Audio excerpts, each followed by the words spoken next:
Blessings, my good people. Welcome to How Can I Help Speak on this channel, and this is Murphy.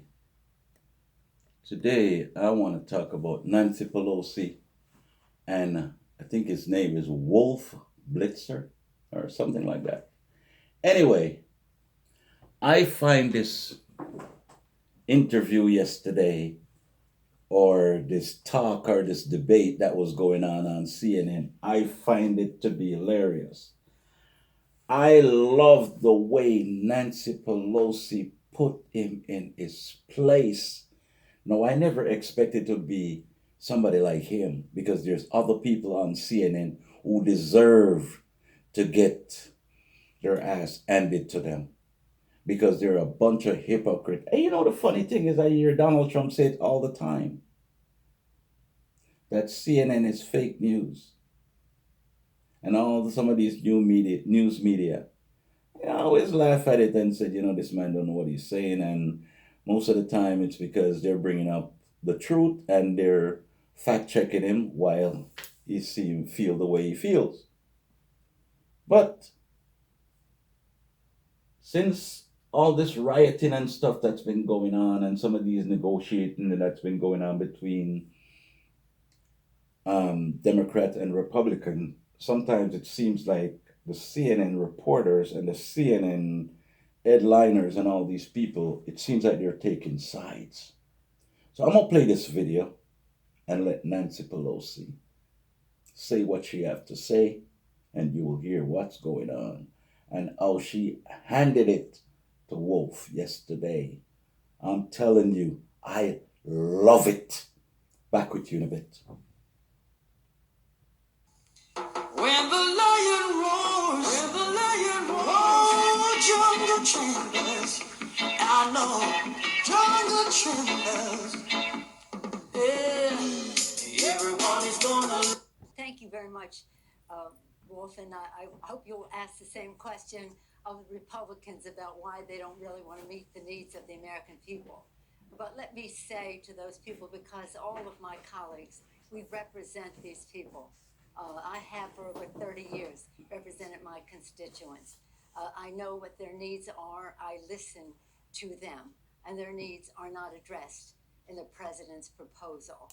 So when you say to me, why don't you accept theirs? Why don't they accept ours? Our legislation is there to do three things primarily: to honor our workers, honor our heroes, our healthcare workers, our police and fire first responders, our teachers, our transportation, sanitation, food workers, the people who make our lives work.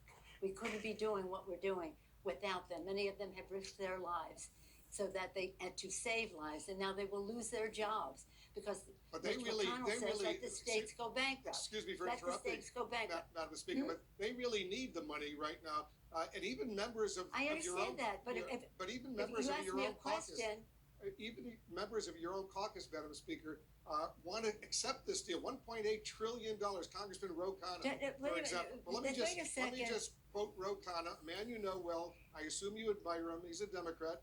And he just said this. He said, people in need can't wait until February. $1.8 trillion is significant and more than twice the Obama stimulus. Make a deal. Put the ball in McConnell court. So what do you say to Ro Khanna? What I say to you is, I don't know why you're always an apologist. Trust and many me. Of your colleagues, apologists Makes for the you Republican wonder. Position. Ro Khanna, that's nice. That isn't what we're going to do, and nobody's waiting till February. Stand your ground, Nancy. I want this very much now because people need help now. But it's no use giving them a false thing just because the president wants to put a check with his name on it in the mail. Real that talk, we should not Nancy. Be doing all we can. Real to talk. Pay the rent, put food on the table, to enhance benefits, that they don't lose their jobs if they're state and local. We're talking about the consequences of a pandemic, that the symptoms of a problem that the president refuses to address. But you know, and that is the coronavirus. We know that is we the know coronavirus. the problem out there, but there are millions of Americans who have lost their jobs. They can't pay the rent. Their kids need the food. That's right, and that's what we're trying to get done. $1.8 trillion, and the president just tweeted, stimulus, go big or go home. He wants even more right now. So why not work on a deal with him, and don't let the perfect, as they say here in Washington, be the enemy of the good. Well, I will not let the wrong be the enemy of the right. What's wrong with $1.8 trillion? Wait, you know what? Do you have any idea? You tell him, Nancy. You tell him. That they have in their you bill tell him. And that we have in our bill. Do you realize that they have come back? You tell him. All these things for child tax credits and earned income tax credits, helping people who have lost their jobs, are eliminated in their bill. Do you realize they pay no respect to the fact that child care is very important for people whose children cannot go to school because they're doing remote learning, and yet they minimize the need for child care, which is the threshold with which people, mothers and fathers, can go to work if they have that. Do you have any idea of how short they're concerned? That's why it's so important right now. Yesterday I spoke to Andrew Yang, who says the same thing. It's not everything you want, but you know what? There's a lot there. Honest to God, you really, I can't get over it, because Andrew Yang, he's lovely. Ro Khanna, he's lovely.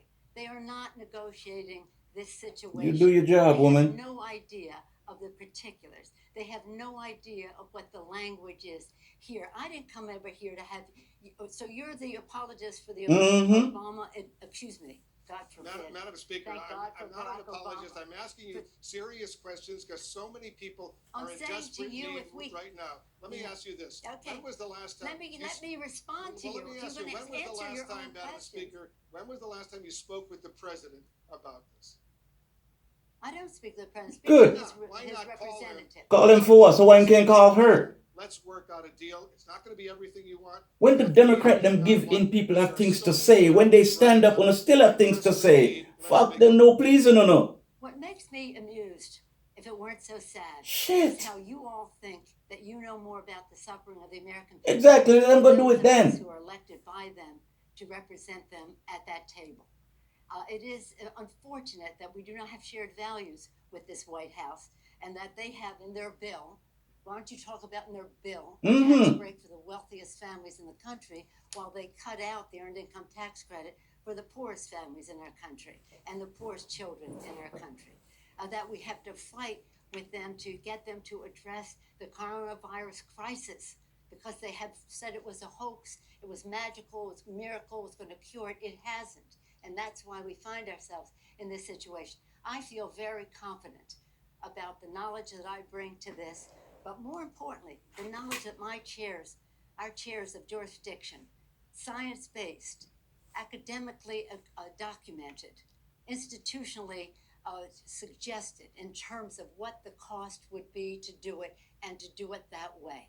And about, we talk about child care, yes. We talk about safety in the workplace. Safety in the workplace. That's a very important issue, especially in the time of the pandemic. So what I say to those people is, we're going to get a deal. And when we do, it will be retroactive. You do your thing, girl. It will be retroactive. Do your thing. Here's what you wrote in a letter to House Democrats, Madam Speaker. And I ask these questions only, as you know, so many millions of Americans are suffering right now. But you quote two people who know nothing about the agreement. There is no agreement. But what the suggestions are, as if there's some authority on the subject. Please give equal weight to all of the chairmen on the committee who have written this bill. But so many of your fellow Democrats in the House, they want a deal right now. No, that isn't. The problem solvers, they all want a deal right now. Yeah. And here's what they're complaining about, because you wrote a letter to House Democrats and you said this. Let me read a line from the letter you wrote. The president only wants his name on a check to go out before election day and for the market to go up. So she ain't lying. This is all about, not allow the president to take credit. It had nothing to do with that. You're a fucker. He's not that important, but let me say Good girl. With all due respect, and you know we've known each other a long time, you really don't know. Shut him down, Nancy. If the Shut him down. Anecdote is not data. Yes, there's some people who said this or that. Overwhelmingly, my caucus wants what is right for the American people. Overwhelmingly, our chairman who wrote the bill, read their statements. They all put out their own statements when they saw what the White House was proposing. So do a service to the issue and have some level of respect for the people who have worked on these issues, written the bill to begin with. Now, let me just say this in terms of the numbers. I want people to do the math. We had 3.4, which would meet the needs of the American people for a sustained period of time, so that there was some certainty in what would happen. The Republicans said no, well, so we took it down $1 trillion by cutting the time. We took it down another $2 billion. So we're now $1.2 billion down. We came down to 2.2. Fuck. At the So same she's time, been negotiating. Since tomorrow will be 5 months since we passed the bill. At the same time, because there was no resolution, Mitch McConnell said, let's pause. The virus didn't pause, and now we're at a place where we need more money. We need more money for PPP, for our small businesses. We need more money for our airlines. We need more money for our schools. So we have absorbed nearly $500 billion more of expenses still within the 2.2. I understand all of that, and I have only the greatest respect for you. So do the math. Madam Speaker, I have only the greatest respect for you. I just want to point out, though, $1.8 trillion. $1.8 trillion is a lot of money. The American people need that money ASAP. And then 2 months, 3 months, you have to go back again to I'm not saying negotiate. it's perfect, but I'm saying. And you don't care how it's spent. I care, of course, how it's spent. But I don't you don't understand even know this. how it's spent. Why not talk to the president personally? Stand your ground, and Nancy. say, Mr. President, let's get a deal tomorrow. Look, let me say this. The president has sent Mr. Mnuchin to negotiate. Exactly. That's what we've done with other presidents. This isn't unusual. With President Bush, we did this quite a bit because that's how you negotiate. And then you take it to the president. This Mr. Mnuchin, I think he has integrity representing his position. May I finish, please? Thank you. He has integrity representing his position, but his position has no integrity. They do not share our values. Have a little respect for the fact that we know something about these subjects. And there's a big difference between Democrats and Republicans in whether they want to give a big tax cut to the wealthiest people in the country in their bill, in the CARES Act. We tried to take it out in this bill. Instead, they took out earned income tax credit, child tax credit, expanded health benefits to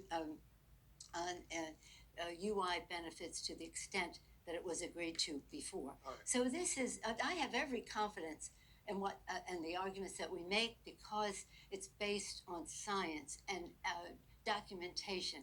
Our chairs know their stuff. They know what they're doing, with all due respect to the kind of people you were referencing. And I welcome their enthusiasm. I welcome their interest. I welcome their originality of their thinking. But the fact is, we have a responsibility to meet the needs of the American people in a retroactive way, so they're not at a total loss. They are at a loss because the president has ignored the virus. I wish you would spend time on the fact that if he had not ignored the virus, we wouldn't be in the position we're in, but we are.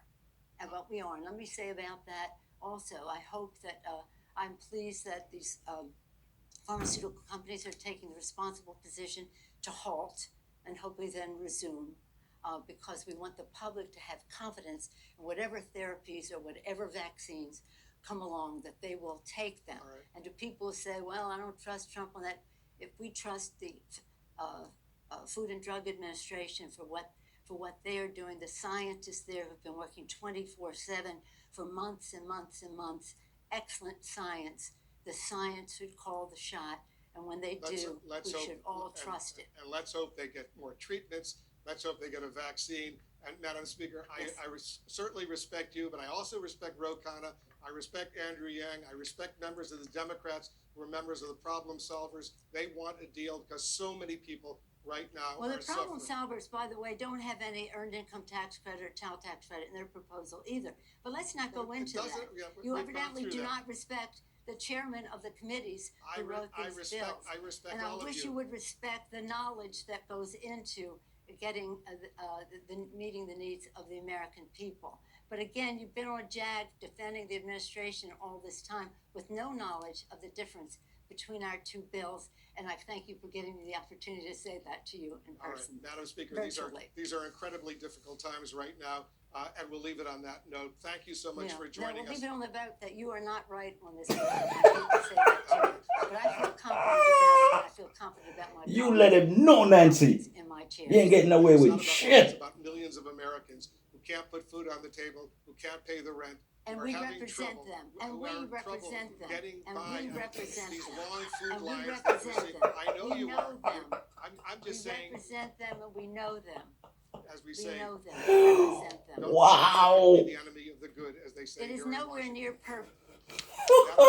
Always the case, but we're not even close to the good. All right, let's see what happens, because every day is critically important. Wow. People, trust me. I love that. I love that. I love the way how she dealt with him. I love the way how she dealt with him and keep him in line and keep him in check. Trust me, I wonder about these media sometimes. I really do wonder. And it's really this interview or debate or whatever they had. That's what really opened up my eyes a little bit more ever since yesterday. Donald Trump is right. This media is disgusting. Wanna say yay 1 minute and the next minute wanna say nay. When the Democrat go in to negotiate and they come out and they don't do certain things and don't say certain things, oh, everybody have all these to say Democrat ain't got no backbone. They always giving in to Trump and Mitch McConnell and all these things. And this woman go up to negotiate. Sure, people needs the money to pay their rent, to buy food, to support themselves and their children and all these things. We all know that. But for this woman to just walk in with a package, and it has been reduced 3 times to their benefit, the other side, and you're trying to tell her to take what they're giving her? So when she take it, and a few months down the road, they have to go back to the table again for their little bit. Why don't you just do it all at once and get it over with, so the people then can get a good piece of money in their hands and it can go to a certain distance? You know, Wolf Blitzer, Chris Cuomo, there's 2 more people. The way they talk sometimes is like you would think they hate Trump. But when things like this happen, they are for Trump. They are for Trump, but they're afraid of saying it because so many people are saying that they're not. So they're trying to act like they're neutral. No, you're not. And I'm glad. I am so glad she did that. The 4 strongest women I see in politics in the United States: Nancy Pelosi, Maxine Waters, Kamala Harris, and Elizabeth Warren. I will put those 4 women in front of Donald Trump or in front of the Republican Party to talk and to deal with them at any time, because they got the balls. They got the balls to do it. They got the balls to do it. But as soon as everybody else get to realize and understand that they're the ones for the job, and these old shriveled up old men that look like prune, they need to go sit one side and walk their dog or their grandchildren. Donald Trump, I don't know what the hell he gonna do, because he ain't know the word love. He don't know what it means. He don't know what it sounds like. Donald Trump is just an object, aka swine flu. This is How Can I Help Speak on this channel. This is Murphy. I know a lot of my viewers, or some of my viewers, may not like what I just say or my reaction towards that interview between Nancy Pelosi and Wolf. But hey, we can't win them all. You win some, you lose some. That's a part of life. God is good, and without him we're nothing. Blessings and love to each and every one. Yes, and I soon get my new glasses. Okay, so you will not see me in these dark glasses for too long. All right? Peace.